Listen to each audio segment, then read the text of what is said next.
this organization is a monstrous group of people. Like, what was the impetus behind this whole operation that led to all this recent violence? The official narrative is that the Mexican government got clear signal intelligence of El Mencho's possible location. This by tracking a former lover or a regular lover of his that visited a very specific cabin resort area where he was camped out. This is somewhere near the border of Jalisco and Michoacan. It's pretty rural. It's mountainous, pine trees and the like. Um, 2 or 3 months ago, we saw reports of an attempted operation of this nature, and they were met with resistance from federal forces. Literally, National Guard federal members showed up to stop the advancing or the hunting parties that were after this cartel member, is what is said in various circles out there. So we go from that to this event where it is very apparent that the government was not ready, at least at an executive level. You didn't see any sort of preparation for this. The president was doing open air events. You think if the president was about to murk the biggest cartel member in Mexico, she would have maybe some sort of security bubble around her or apparatus. She was very much doing a day-to-day thing, so maybe she was keeping the secret operation. Who knows? We saw some sort of aerial insertion is what I'm guessing, because you have to realize El Mencho travels with concentric circles of security, so you're going to get seen like a mile away by the people that are around him. He had a very light security detail is what is said. We saw some pretty exotic firearms, including some SIG firearms in some of the stuff they found. Some pretty sophisticated optics mounted on some of these rifles, 40 mics mounted on everything. We saw, at least what I saw, were 2 Russian RPGs. Interesting because back in 2015, in a similar operation, he took down a federal helicopter with one of these RPGs and killed about 11 members of the military and I think 1 federal police officer. So they were ready. It is apparent that at some point in the early hours, they probably dropped in on them. I don't know a lot about this. This is probably something outside of my wheelhouse, although I did go through jump training. But I'm probably guesstimating they probably did an air insertion into that space. And they almost got to him at the house. There's not a lot of signs of an open confrontation at the house. They probably made a run for it. He probably knew that something was going on, and somewhere in the vicinity of the hills near the cabin he was in, he was caught. They caught up to him, and he was shot along with 2 of his bodyguards. The place where he was fired upon has signs of scorched ground, so probably some high incendiary probably munitions were tossed his way.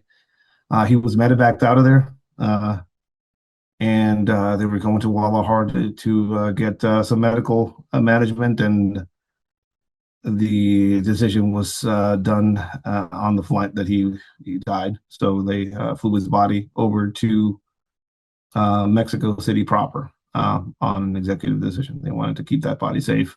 Cartels are known for stealing bodies, so it was probably a security deal to move the body over there.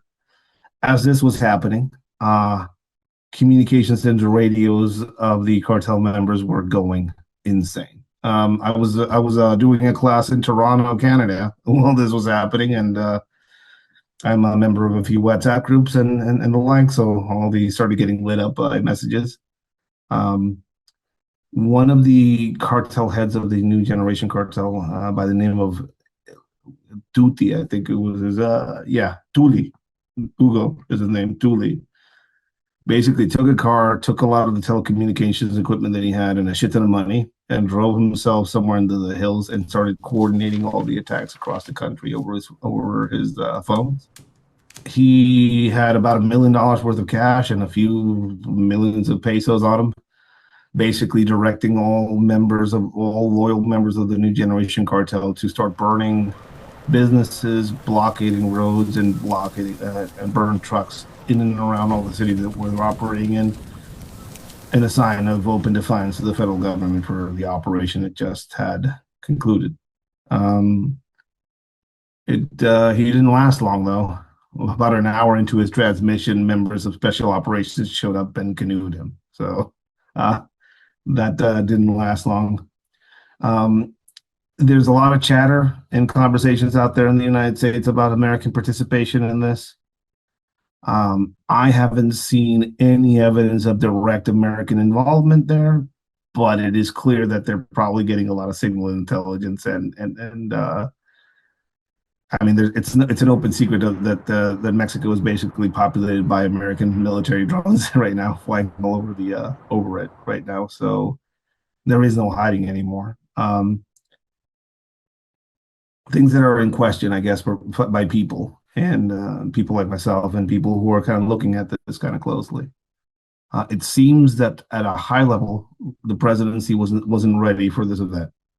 Mm. And if it was ready for this event, it did a dismal job in responding to the after burning of the country, basically.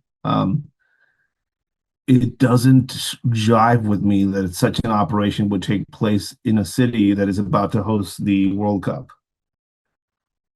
Uh, but maybe this was pushed forth or pressure, or there was some pressure by an external force that the government act immediately on this. And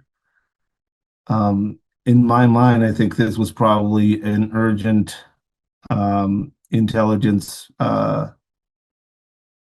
event where the United States probably shared some live actual intelligence, and it was like go or no go type thing. And I think somebody at a high level in the Mexican military probably made a choice without consulting a lot of people, and here we are.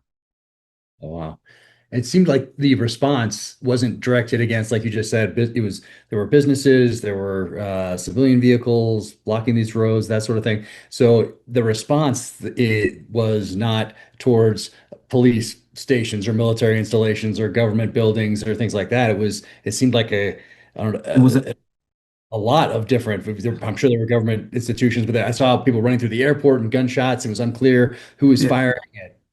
It's it just, was mostly disruptive, although there were some targeted attacks to federal installations and federal police barracks and federal army bases. I think I have 25 National Guard unit members were killed in the events after the arrest of Mencho. And again, people don't have people are confused by those numbers. They think that those deaths happened during the operation to arrest or kill El Mencho. No, these happened in ambush attacks an hour, 2 hours after the events that led to El Mencho's death happened. So these are revenge killings, basically, by some of these groups who went around and poured in from all over the surrounding towns into places like Jalisco, and some went in there and basically caused chaos.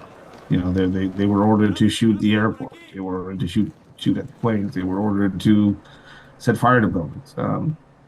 I think what we're seeing now is the rhetoric is changing, and now they're being ordered to target and or to focalize their anger towards members of the current ruling political party. So I think whatever is going to happen next is probably going to be targeting them.